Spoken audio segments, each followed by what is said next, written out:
What's up, Dawg Pound? Coming in with the latest news just for you. But before we get into today's story, be sure to hit that like button and subscribe to get the latest updates on the Cleveland Browns. You won't want to miss it, especially with the trade deadline approaching and major news swirling around our team. Now, let's get right to it. Okay, Browns Nation, this one's too good not to share. Ahead of our Week 8 matchup against the Baltimore Ravens, the hot topic around the league is simple. How do you stop Derrick Henry? The guy is a beast, no doubt, and every team has struggled to slow him down. But when Browns safety Grant Delpit was asked how Cleveland is preparing to face the NFL's most dominant running back, he had an answer that will make you laugh.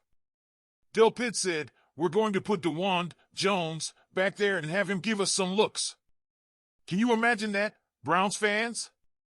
Putting our 6 feet 8 inches, 375-pound defensive tackle as a scout team running back just to mimic Henry's power is hilarious, but it also shows how much Derrick Henry is respected. There's almost no real way to replicate the impact Henry has on the field. His combination of size, speed, and strength makes him a nightmare for defenders, and Delpit's joke only highlights how difficult the task will be for Cleveland. Of course, this Sunday will be a big test for our defense, and we'll see if they can contain one of the best in the league. Can the Browns finally be the team that slows him down? We'll find out soon enough. But Delpit's joke isn't the only thing going on in Cleveland this week. There are some serious trade talks heating up with the deadline fast approaching. Let's break that down. At 1-6 on the season, it's no secret that things haven't gone the way Browns fans expected this year. Injuries, bad luck, and inconsistency have left us in the bottom half of the league.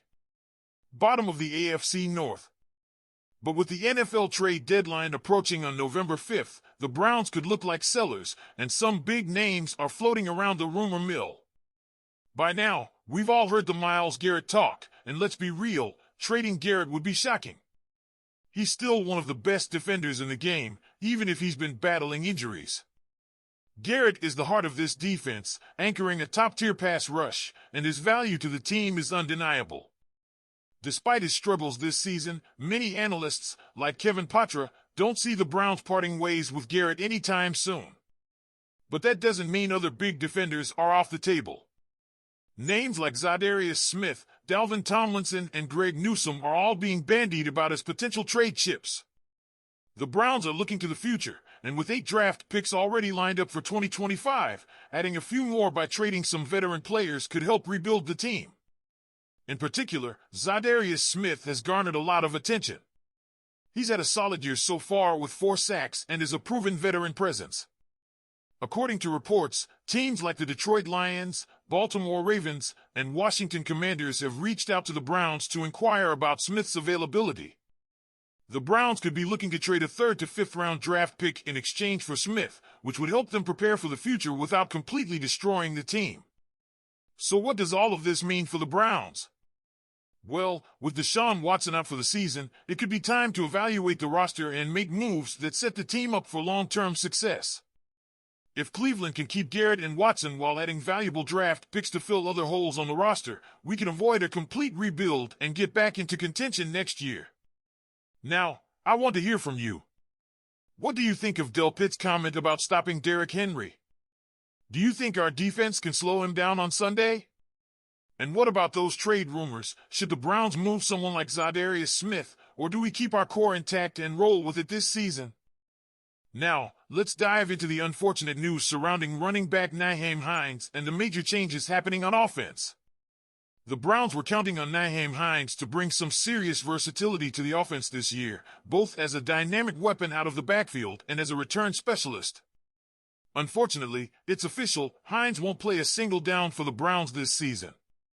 After suffering a torn ACL in a jet ski accident last year, the team was hopeful Hines would be able to return, but he's failed to recapture that explosive ability we all know him for. Browns special teams coordinator Bubba Ventrone confirmed the news, saying he's put in a lot of time and effort to try to get back. He's done everything he can. He just wasn't at that point where we felt comfortable making the play. It's a tough break for Hines, who has proven himself to be a return specialist and a solid pass-catching back. Over his career, he has 240 receptions for 1,778 yards and 8 touchdowns, along with 1,202 rushing yards and 10 TDs on the ground. This season was supposed to be a fresh start for Hines in Cleveland, especially after signing a one-year deal this offseason. But after missing the entire 2023 season, it looks like he'll miss 2024 as well. Hines was eager to show that he could contribute more than just in the return game.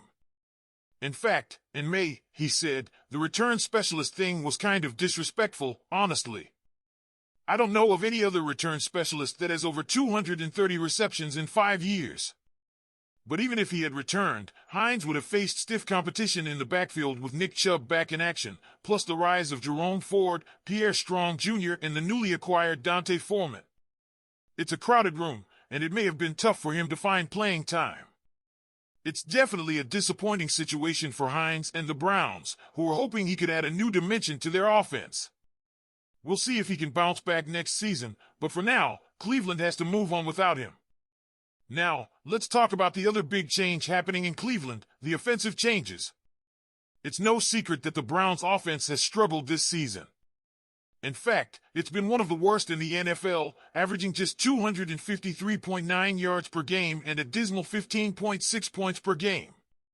7 games in, and we've yet to score more than 20 points in a single contest. That has to change, and fast. Enter Ken Dorsey. The coach Kevin Stefanski made the decision to hand over play-calling duties to the offensive coordinator, a move that many fans and analysts have been calling for. Stefanski has been calling the shots since taking over as head coach in 2020, but with the offense in decline, it was time for a change. Said Stefanski, I look at Ken as a guy that I have complete confidence in. He does a good job with the quarterbacks, he does a good job with the offense. So I felt like this was the right thing to do. And it won't be an easy debut for Dorsey. The Browns face the Baltimore Ravens, one of the hottest teams in the league right now, having won 5 straight after starting the season 0-3.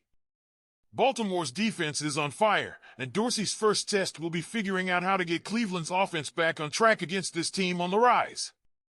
Fans, this move signals that the Browns are ready to shake things up and find answers. Dorsey has a proven track record, most recently with the Buffalo Bills, where he helped build one of the league's most potent offenses. But can he work his magic with this Browns roster? That remains to be seen. So, what do you guys think of these changes? How big of a loss is Nyheim Hines for the Browns? Do you think Ken Dorsey can turn this offense around? Let's hear your thoughts in the comments below. Do you see brighter days ahead, or is this just the beginning of a tough season? Be sure to like this video and subscribe to the channel so you don't miss any of the latest Browns news. We have some big moments coming up, and you'll want to stay in the loop. As always, go Browns!